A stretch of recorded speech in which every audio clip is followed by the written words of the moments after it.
I feel very good. I feel great to be interacting with all of you. I feel great that we have been able to work for the last 25 years. We've been creating technologies and creating solutions which are not just solving the problem in America or in India, but is now getting ready to solve solutions worldwide.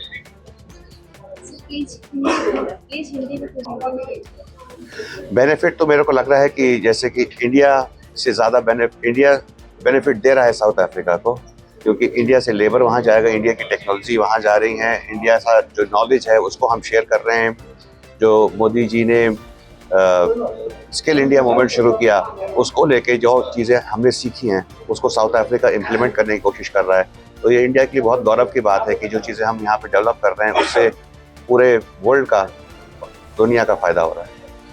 AI का time है, किस तरीके से देखते हैं AI को misuse भी हो रहा है, वहाँ पर किस तरीके से आपका जो ये कैसे आप देखिए, एआई को ना मैंने पहले भी बताया था, मीडिया से बता रहा था कि एआई को बहुत केयरफुली इस्तेमाल करना है हमको, क्योंकि कई लोग आगे हैं जो कि एआई के नाम के ऊपर बहुत फिशिंग टूल्स बेच रहे हैं, अलग अलग चीज़ें बना ली हैं लोगों ने। तो एआई हमको ये समझना है कि एआई आदमी को रिप्लेस करने के लिए नहीं आया है, एआई आदमी को एनहांस करने के लिए आया है, उसको प्रोडक्टिविटी को बढ़ाने के लिए आया है कि जो काम आप 10 दिन में करते थे, आप एआई की मदद से उस चीज़ को 1 दिन में कर सकते हैं। या जो डॉक्टर 1 दिन में 100 मरीज देख सकता था, वो एआई की मदद से 200 मरीजों को देख पाएगा, लेकिन वो डॉक्टर को नहीं रिप्लेस करता है। एआई सिर्फ आपको एनहांस करने के लिए करता है। तो आपको खुद को नॉलेज होनी चाहिए, चाहे वो म्यूजिक प्रोडक्शन हो, चाहे वो फिल्म प्रोडक्शन हो, चाहे वो मेडिकल साइड हो, चाहे वो कोई भी फील्ड हो। एआई ह्यूमंस को रिप्लेस नहीं करने आया है, एनहांस करने के लिए आया है। इंडिया और साउथ कोरिया के जो आपस के रिलेशन है, तो साउथ अफ्रीका के साथ इंडिया के रिलेशनशिप बहुत पुराने हैं।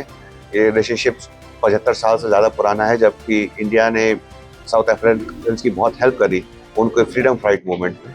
और अब वो टाइम आ गया है कि हम और साथ में मिलकर काम करें। साउथ अफ्रीका में बहुत इंडियंस हैं, highest density of Indian population outside India जो है वो साउथ अफ्रीका में ही है परसेंटेज वाइज। प्रोसेस ये है कि अभी हम लोगों ने बैठ के चर्चा करी है किस किस एरियाज में हम काम करेंगे। अब हमारी टीम साउथ अफ्रीका जाएगी और वहाँ पे इनके प्रोजेक्ट्स को देखेंगे और एक एक करके हम प्रोजेक्ट्स को इम्प्लीमेंट करना शुरू करेंगे, जो कि अगले 15 दिन में हम शुरू कर देंगे उसको काम को। कि हमारे पास कम से कम हम लोगों ने 10 एरियाज आइडेंटिफाई किए हैं, अब उसको हम काम करना जा रहे हैं, शुरू करने जा रहे हैं। सबसे ट्रेनिंग और उसका स्टैंडर्डाइजेशन के ऊपर काम कर रहे हैं, वहाँ से हम शुरुआत करेंगे। और उसके बाद इनकी कुछ स्टेडियम है जिनको एनहांस करना है, वहाँ पे हम उस पर काम करेंगे। फिर स्पोर्ट्स मैनेजमेंट लेके जाएंगे और चीज़ों को लेके आएंगे। अभी तो इसकी वैलिडिटी जो हमारी है 3 साल की है और प्लस एक्सटेंशंस हैं उसके ऊपर, लेकिन उस 3 साल से पहले हमारे कॉन्ट्रैक्ट्स और साइन हो जाएंगे, तो ये एमओयू कॉन्ट्रैक्ट्स में कन्वर्ट हो